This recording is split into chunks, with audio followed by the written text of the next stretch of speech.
Hey everybody, welcome back to Electric Cafe. Today's album review is the day number 2 in my 30 days of New Age albums, New Age related albums for January of 2025. Um, Michael Stearns' 1988 album called Encounter. Michael Stearns started in the mid 70s. He's done everything from the Abyss soundtrack to work on Titanic movie to HBO specials and Disney specials, and he's done quite a lot of music for movies and television. And along the way, he's done some really good new age albums. A couple of his Ancient Leaves in 1977 and Planetary Unfolding in 1981 are considered classics of new age genre, and this one's fairly highly regarded as well. Encounter. I first got a chance to hear. I was at a record store in Washington D.C. and I came across Planetary Unfolding by Michael Stearns. It was the 1985 edition, the reissue with the planet on the front, the picture of the planet.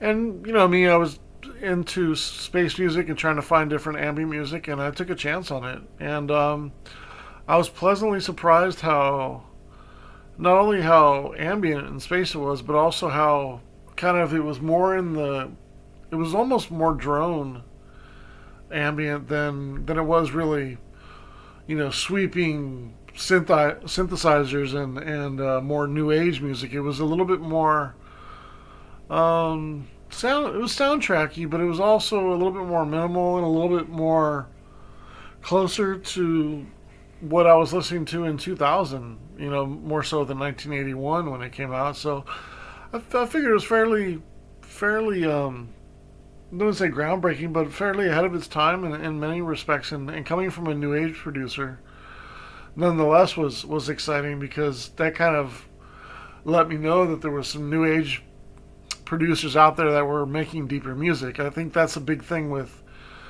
when people think new age music, they think of like John Tesh and Yanni and George Benson and stuff like that, and stuff like that can be new age as well, and versioning into jazz and ambient and all kinds of stuff. But there is a more spacey, more field recording type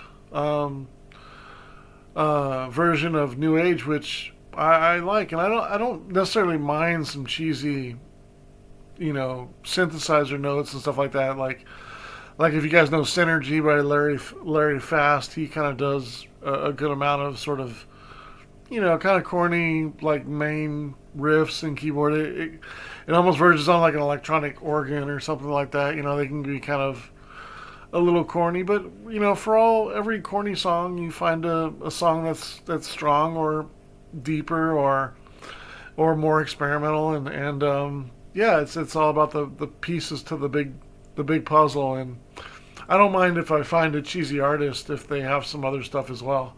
And I like a little bit of cheesiness too. Don't get me wrong. But back to this album. So the nice thing about this album is it's called Encounter slash in parentheses a journey in the key of space. So maybe a little bit of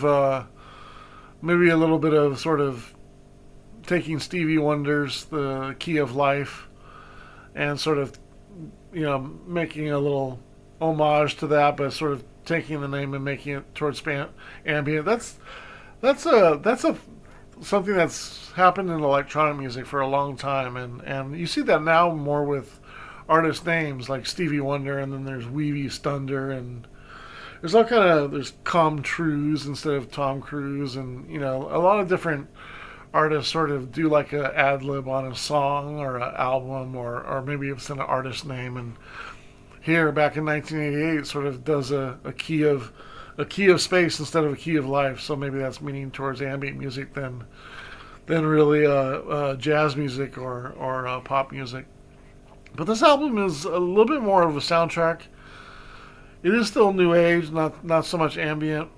Although this album really takes you somewhere, which which versus like drone or meandering sort of new age music or ambient music, this one's fairly more soundtrack, and so it actually it feels like it's taking you places, and it's also feeling like it's putting you in the story, which is all good.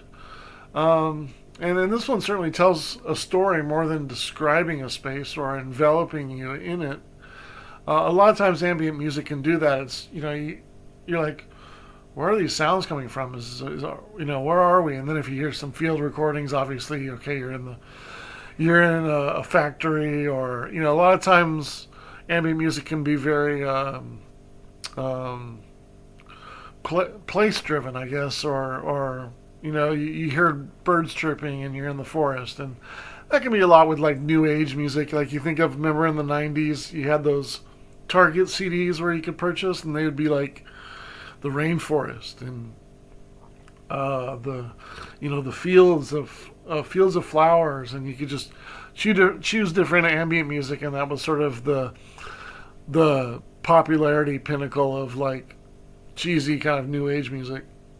And I think when you think of a lot of ambient music, it can be very descriptive on what environment you're listening to, like where is the artist taking you, right? So this album, he really takes you to an encounter, and it's obviously an encounter with aliens, which is always a cool space story. You always got me like, if you involve some aliens in space, right? I'm hooked. I love sci-fi movies. I've always loved sci-fi movies. One of the first movies I ever saw was Close Encounters of the Third Kind. I must have been 3 or 4 years old, and there's a couple of movies I saw in the drive-in, probably in 1979, 78, 80, and Close Encounters was one of the first ones I saw. I remember seeing, and then also I saw Empire Strikes Back when I was 4 at a drive-in, and I remember those specifically. I think I also saw Grease drive-in, but those are the only movies I ever remember seeing in drive-in movie theaters. But this album, it's like a sci-fi story. And it makes sense because Stearns is a soundtrack producer, right? The tracks evolve nicely. There's nice tones. There's great mixing, good blending. Certainly, of course, some space sound effects as well add to the story. Lots of good tones. A good balance of meandering and sort of ones that are kind of dramatic. There is sort of a wonderment, which I think all kind of meeting aliens or being in space, and wonderment is a good adjective for a music that makes you kind of feel in awe about the space that the artist has kind of created in an ambient song or an ambient album, right? So I always look for like, there's key things when I describe albums.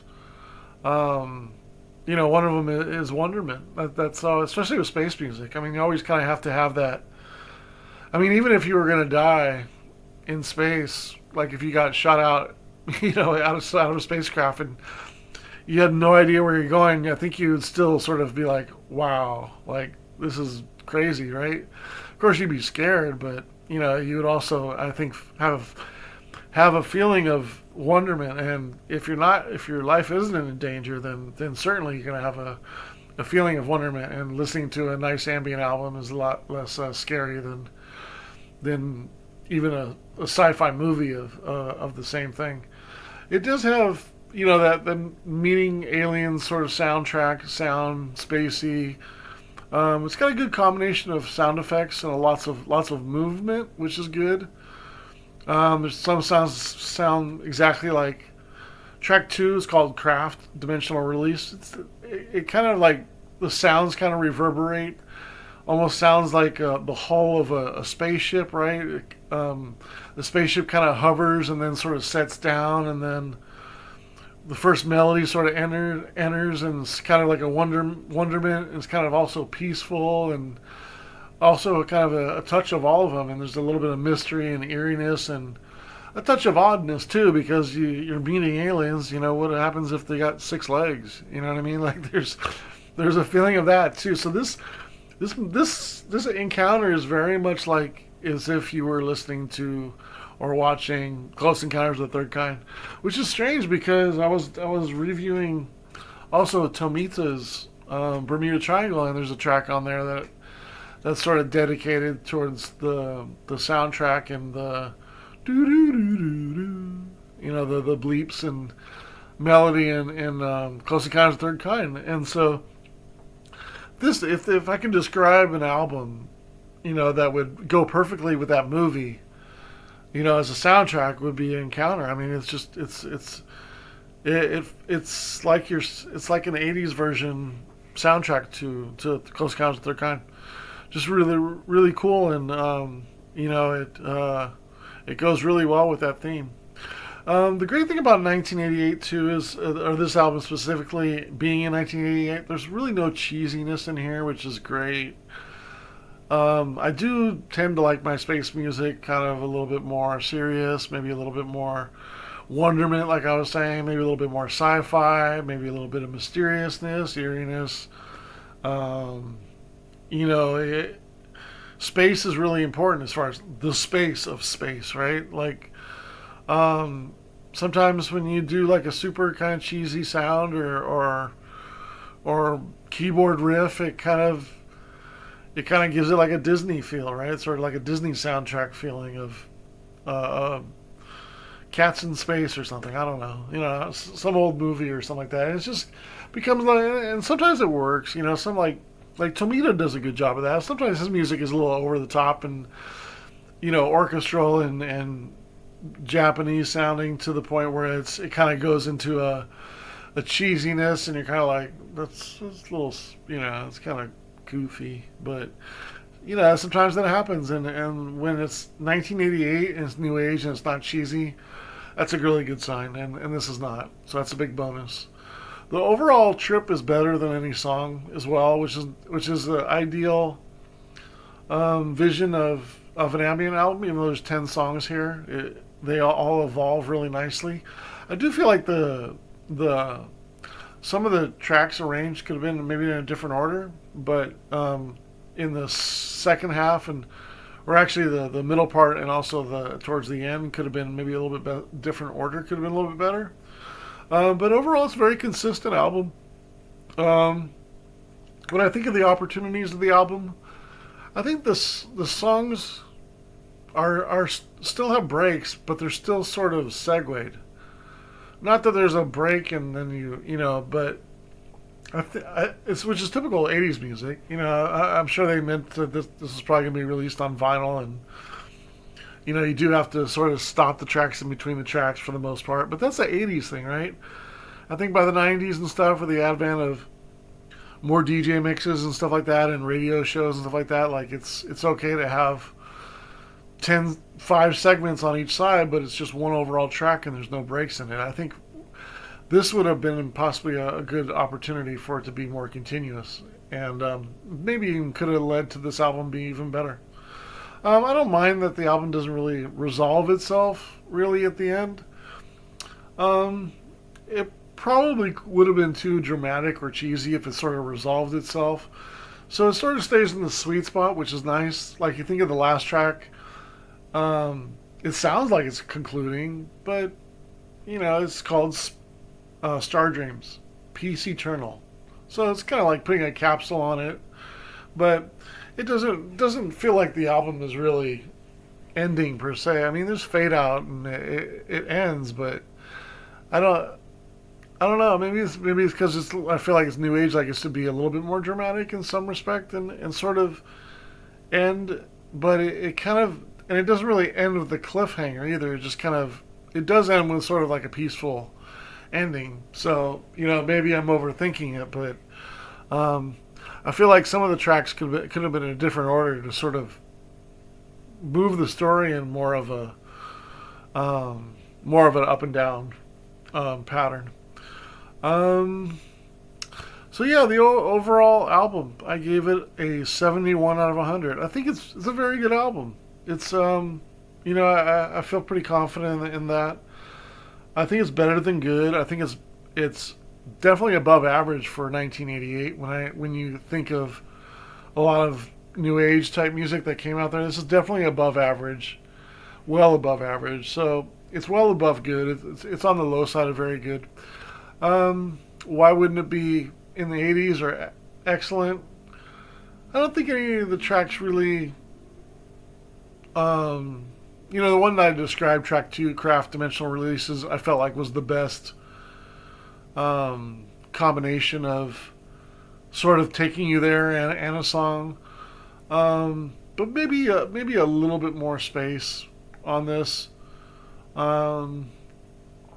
would have been good. And I don't mean that like this is very spacey, but maybe a little bit of experimentalism in there, and maybe a little bit more drifting, in space or feeling. But this is kind of more of an encounter with aliens, so it is a little bit more to the point. And I'm assuming if it's an encounter, it might be an encounter on Earth as well, and not just in space. So I do feel like when you listen to the album, I feel like it's not really in space. I feel like it is on ground. And if it's encounter, I think you always kind of assume that the aliens came here and not we went to the aliens, right? So maybe that's the reason why I'm thinking it's more on Earth than really in space in general. So maybe that could be the opportunity of it being even better, as if it felt like it was in space. I don't know. I don't really get that feeling as much. But don't want to overthink the album as well. I mean, it's a good album for sure, and I enjoyed it. I think it's one of Michael Stearns' better ones, and I think it's ahead of the curve as far as feeling like it's more ambient than a soundtrack, or even it feels more soundtrack than new age. Let's put it that way. And then, but it'd be even better if it was like ambient and not even soundtrack, right? But I get it. He's telling a story. I mean, that's part of ambient music too, is not just to be background music and setting or music for a certain space you're trying to create or something like that. But there's a side, and I think that's sometimes that's the difference between new age and ambient, is really telling a story and then just being sort of background music, right? I mean, that's really the ideal difference between the two genres, right? So I get it. So this is, a lot of people do describe this as ambient, but it is probably a little bit more so new age than really ambient. But if I was to give it more of an accurate title, I would or classification, I would say it's more spacey soundtrack, but really solid stuff. Michael Stearns is really an excellent producer. I'm sure you'll hear me talk about him a lot throughout this channel and other albums. And if I was to do my first reviews on new age music and ambient music in the 70s and 80s, I had to mention Michael Stearns. So he's definitely on board with one of my first reviews in the genre. So 71 out of 100. Just curious if you know Michael Stearns' music, or you like any of his other albums, or just curious if you've ever heard him. If not, check out Encounter and Encounter an Alien. Do it with the lights off. I suggest always put yourself in a good physical space. Lights down low, lights off. Maybe a nice drink in your hand. Some good vibes, comfortable chair, and some really good speakers, and maybe a blanket, and just relax and drift away to Encounter. And if you've never heard the album, check it out. Tell me what you think of it. I'd be curious if what your thoughts of it are. All right, thanks so much.